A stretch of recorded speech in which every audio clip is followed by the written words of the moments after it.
Siberian tiger. Siberian tiger appearance and behavior. The Siberian tigers are the largest and most powerful subspecies of tigers in the world, and among the most powerful animals of any species anywhere. The size of the tiger can vary widely, but the largest specimens can be around 11 feet long and have a weight of close to 700 or even 800 pounds, which makes these animals nearly the size of a grand piano. The Siberian tigers have a thick coat of fur to protect them from the frigid climates of their native habitat. The fur consists largely of pale orange colorations around the head, legs, and back, plus additional white colors around the eyes, snout, cheeks, and inner legs. The most distinctive feature of the Siberian tiger is the narrow black stripes around the head and body, which provides camouflage and stealth in the forests. However, it has relatively fewer stripes compared to other tiger subspecies.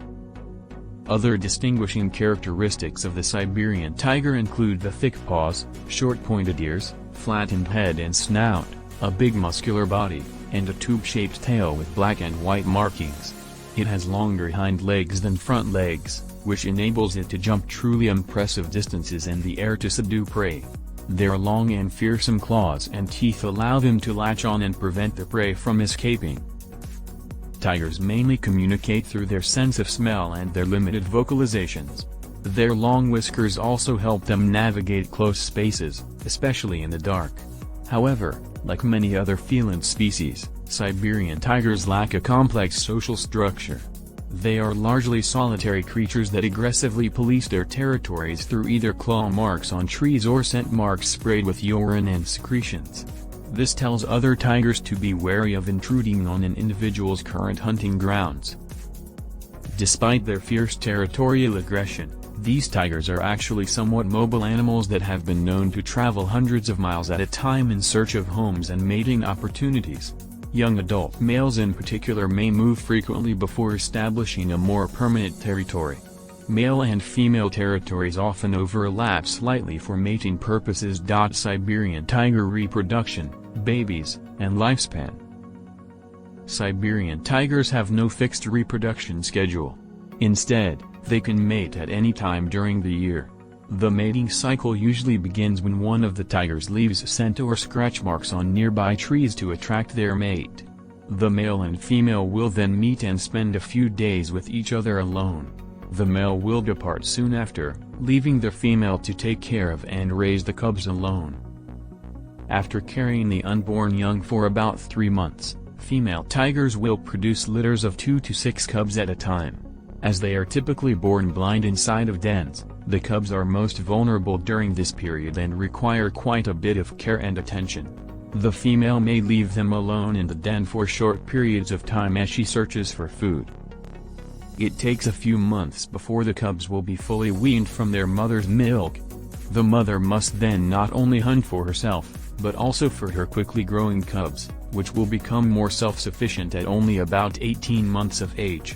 They will remain with the mother for 2 to 3 years, after which they will wander off on their own and establish their own territories. Siberian tigers have a similar lifespan to other feline species. Assuming they die from natural causes, they usually live at least 8 years in the wild. However, some tigers are known to live well into their 20s. They may potentially live even longer in captivity. Siberian tiger population. The International Union for the Conservation of Nature, IUCN, Red List, which categorizes the conservation status of worldwide animal populations, currently lists the Siberian tiger as an endangered subspecies, up from critically endangered in 2007. The Siberian tiger was likely at its peak in the 19th century, when they roamed across much of the Korean peninsula and parts of Manchuria. But after years of depletion, it is believed that the population reached a low of only 20 to 30 individuals in the 1930s. Thanks to industrious conservation efforts, the numbers have since rebounded into the hundreds. Based on population estimates from a 2005 survey, there were around 360 individuals in the wild, 250 of which were of breeding age. Another estimate from 2015 suggests that there are approximately 500 Siberian tigers remaining in eastern Russia. A sizable number of Siberian tigers are also kept and bred in captivity. Part of this success can be attributed to the careful protection and maintenance of the wild tiger populations and a ban on the international and domestic trade of tiger parts. However, illegal poaching, as well as lax enforcement of anti-poaching protocols, continues to represent a significant threat to their survival. Another significant problem is the low genetic diversity due to falling population numbers. Conservationists hope to bolster population numbers further by reintroducing the Siberian tiger back into parts of its former range farther to the west and south.